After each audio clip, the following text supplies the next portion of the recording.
Assalamualaikum warahmatullahi wabarakatuh. Bismillahirrahmanirrahim. Alhamdulillahirrabbilalamin. Hamdan syakirin, hamdan na'imin, hamdan yuafi ni'amahu wa yukafi'u mazidah. Ya Rabbana lakal hamdu, kama yanbaghi li jalali wajhika wa 'azimi sultani. Amma ba'du. Para muslimin muslimat yang dirahmati oleh Allah Subhanahu wa taala. Alhamdulillah pada pagi hari ini kita masih diberikan kesempatan dan kesehatan untuk kita bersama-sama menjalankan ibadah puasa dan kita semua dalam kondisi sehat walafiat. Amin ya rabbal alamin. Para pemirsa, pagi hari ini kita akan membahas tentang salah satu sholat sunnah yang senantiasa dilaksanakan oleh Rasulullah Sallallahu Alaihi Wasallam, yaitu sholat syuruk atau sholat isyraq ini. Ternyata banyak di antara kita, umat Islam, yang belum mengetahui bahwasanya ada sholat yang senantiasa dilaksanakan oleh Rasulullah di awal waktu duha ini, yaitu sholat syuruk atau sholat isyraq. Nah, penamaan sholat isyraq ini merupakan penamaan dari Ibnu Abbas ya, sholat isyraq. Nah, sholat syuruk atau sholat isyraq ini merupakan sholat di awal waktu sholat duha, yang dulu ketika Nabi Muhammad Shallallahu Alaihi Wasallam masih hidup, beliau sholat subuh, kemudian setelah sholat subuh tidak meninggalkan masjid terlebih dahulu, tapi berzikir, zikir pagi dan sebagainya sambil menunggu matahari terbit. Kemudian setelah matahari terbit, kurang lebih 1 tombak, beliau melaksanakan sholat 2 rakaat yang merupakan awal waktu sholat duha, yaitu sholat syuruk ini. Nah, sholat syuruk ini merupakan sholat di awal waktu sholat duha. Dan sholat syuruk merupakan sholat duha itu sendiri. Jadi duha itu ada 3 waktu. Yang pertama di awal waktu, kemudian pertengahan waktu, dan yang terakhir adalah di akhir waktu. Nah, para pemirsa yang dirahmati oleh Allah Subhanahu wa taala, di dalam hadis yang diriwayatkan oleh Anas bin Malik, di dalam hadis Tirmidzi nomor 586 disebutkan bahwasanya man sholal ghada'a fi jama'atin summa qada hatta tatlu as-samsa summa qada wa yadhkurullaha hatta tatlu as-samsu summa shola rak'ataini kanat lahu ka ajri hajatin wa umratin. Qala Rasulullah sallallahu alaihi wasallam tamatin tamatin tamatin, yang artinya barang siapa sholat subuh secara berjamaah kemudian duduk dan berzikir kepada Allah Subhanahu wa taala sehingga muncul matahari terbit, kemudian sholat 2 rakaat setelah itu, maka pahalanya adalah senilai pahala haji dan umroh. Kata Rasulullah, pahala yang sempurna, sempurna, sempurna. Disebutkan 3 kali ini saking menguatkannya pahala sempurna senilai haji dan umroh.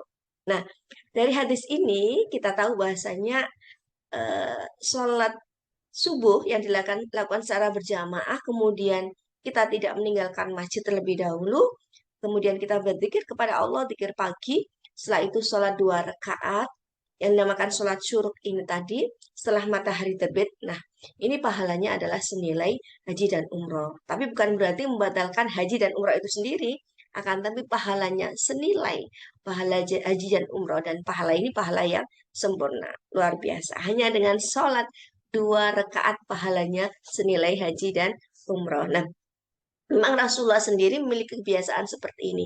Jadi ketika jemaah di masjid, beliau jemaah sholat subuh tidak langsung meninggalkan masjid, akan tapi beliau berzikir, juga membaca Al-Quran, bisa berzikir pagi, bisa membaca Al-Quran.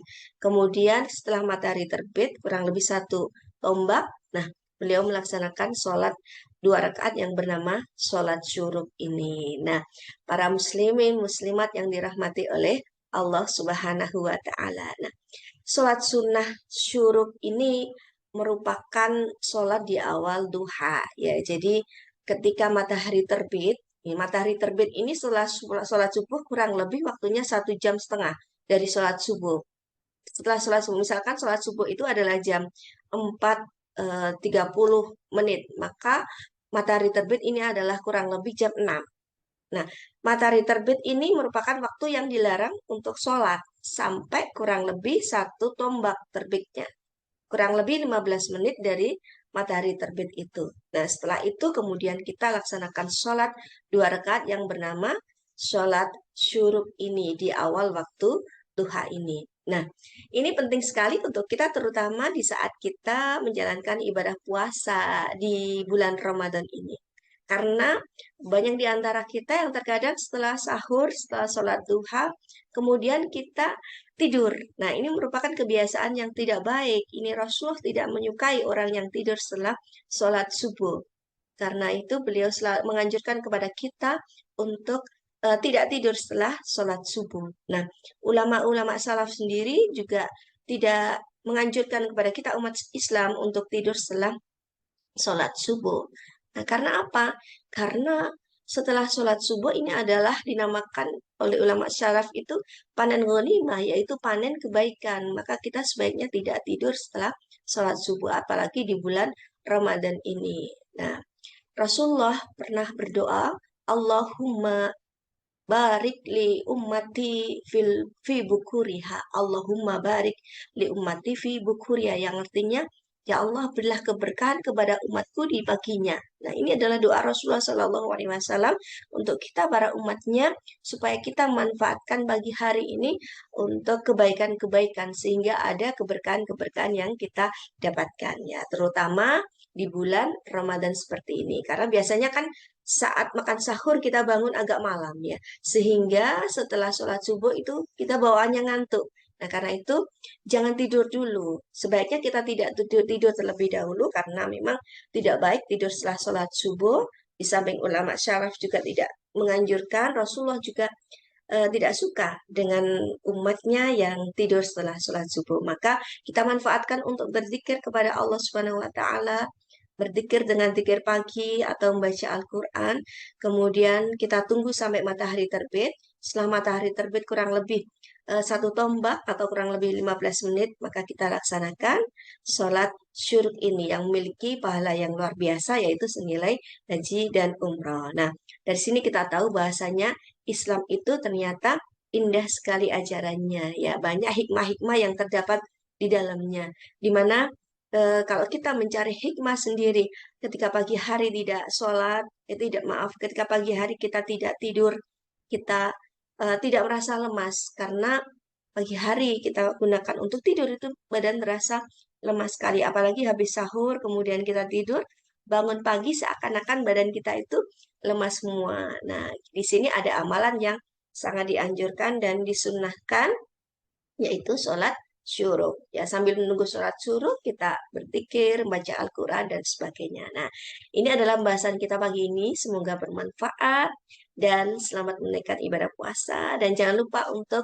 mengamalkan sholat syuruk atau sholat isyraq di awal waktu sholat duha ini. Terima kasih sudah menonton. Usikum wa nafsi bitaqwallah. Wassalamualaikum warahmatullahi wabarakatuh.